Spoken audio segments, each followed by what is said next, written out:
What's up, traders? Welcome to today's Equity Empire Chart Analysis session. When most investors are throwing darts, we're looking for clues in the charts. Today, we're going to take a look at the chart on startup electric aircraft manufacturer Beta Technologies. And when we take a look at the chart today, we're simply going to be assessing two things. One, what's the direction of the trend? And two, are there key support levels that we could use for either a quick bounce trade if it were to pull back, or to ultimately find a lower entry price if you're looking for a longer term position. So let's get right into the action. Now, what caught my attention in the first place was just eyeballing, as I was screening through chart after chart, I could see that we had, just eyeballing this, that we had started an uptrend. But if you want to have the formal definition of an uptrend, that would be a series of higher highs and higher lows. And as you can see, as they move from left to right, the highs are moving higher. And as they move from left to right, the lows are also moving higher. And that's the definition of an uptrend. We actually just broke out of that uptrend today. And that's what caught my attention. So we're in an uptrend now. So step two would be to look for support levels, once again, for either a quick bounce trade or a lower entry price for a longer term position. Before I move to step two, however, I want to point one thing out here that's kind of unique to Beta Technologies. It applies to how you might want to consider trading IPOs in general. Now, instead of buying a hot IPO like Beta Technologies was when it first came public, so this is a relatively new IPO. They issued stock for the first time in November. They issued 30 million shares. Let's pull up their prospectus here. They issued 29.8 million shares at $34 a share. Okay.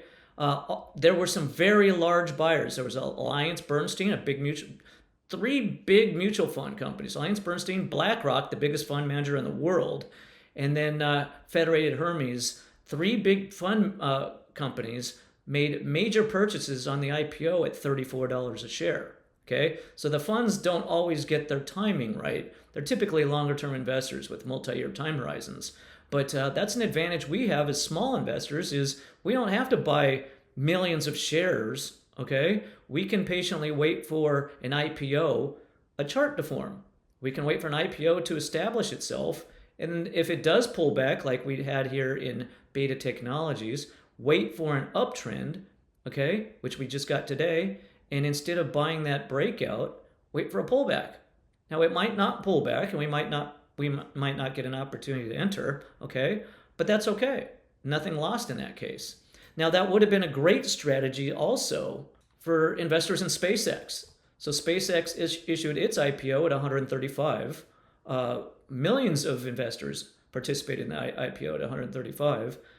A large number of investors bought in the next several days also, some as high as $220 some odd a share.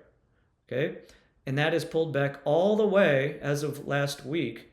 As of yesterday, this stock was trading at $105 a share. Okay? We had a nice bounce today, but that's a great way to think about the next time you see a high-profile company like SpaceX. Be patient. Patiently wait to see if you can get a pullback, and wait for the buyers to start to show that they can finally overwhelm the sellers, so they can absorb all the selling and start taking the stock higher, which may be the case here in SpaceX. I'm not going to make any forecast because SpaceX just announced earnings and it's down 10 points in the aftermarket, but maybe we double bottom here and start establishing a base and starting an uptrend. That's the way I would be considering entering a position if I were interested in getting a SpaceX. But back to Beta Technologies. Beta just did start an uptrend, okay? That chart looked kind of like SpaceX in the first several months after its IPO. Not as dramatic as SpaceX, right? And definitely not as high profile company. Not a whole lot of people have heard of Beta Technologies, all right? But what we have now is we have the start of an uptrend.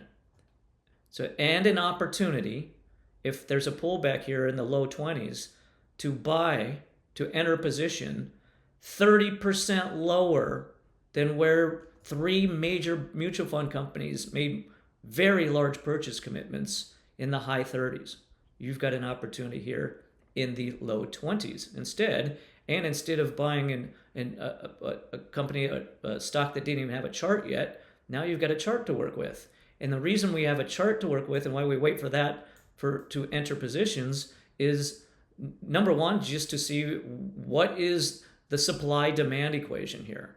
And this is for the first time since this IPO, we've seen the demand start to outweigh the supply of the stock. And that's an ideal place to be thinking about your entries. So now let's go move to step 2 and go see if we can find a support level. Now, I can stay on this daily time frame and look for a support level. But this is going to be more for an active trade type setup that I'm going to be working with here. So I'm going to change the time frame to 1 hour. And when we change the time frame to 1 hour, we'll notice that there's two support levels stacked on top of each other. So what I'm going to do is I'm going to combine these two levels. Second here, get my toolbox. All right, let's go find a support level. Going to combine these two support levels and look for an entry if there's a pullback to the 1954 range. And the protective stop would go just below that bottom of that green shaded area, which would be somewhere in, now you don't have to be exactly where I put my stop here. Your stop could be any increment below that green area there, but you have a potential entry for a bounce trade at 1954 or somewhere in the green area, protective stop just below the green shaded area. So there's one potential entry. And then our second potential entry support level would be right here in the 17 to 16. 1612 is a little, it might be, you might need to have a little more range there since we've been a little bit lower there. So we'll call that support level 1704 to 1512. Since that's such a big wide range there, you'd simply size down your position, have a smaller position, take a little more point risk. Or you could simply enter somewhere in the level here instead. So instead of trying to buy at 17, maybe in the 16 range. But there's two support levels to consider for either if we can get a pullback. We might not get a pullback here. So maybe if you're looking to buy at one of these two levels, it might not pull back to one of those two levels, and that's just fine. There's 7,000 of stocks to choose from, and every single day there's new stocks that start uptrends. You can do the same exercise. But here are two support levels to consider. Let me just draw this. Protective stop would be somewhere down in this range there.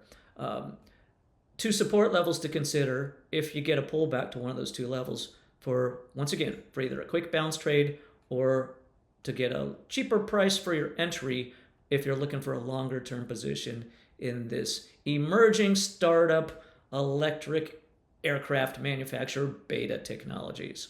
So I'm going to wrap up today's session. Hope you enjoyed today's session. Here's a quick look at the entire chart and where our two potential entries would be. Notice how that requires a little bit of patience and discipline, and it's very strategic. So we're not just randomly guessing where we want to have our entry here in Beta Technologies. Hope you enjoyed the session, folks. I'll be back with more technical analysis in the days and weeks ahead. In the meantime, I wish you the absolute best in your trading and investing. We'll see you soon.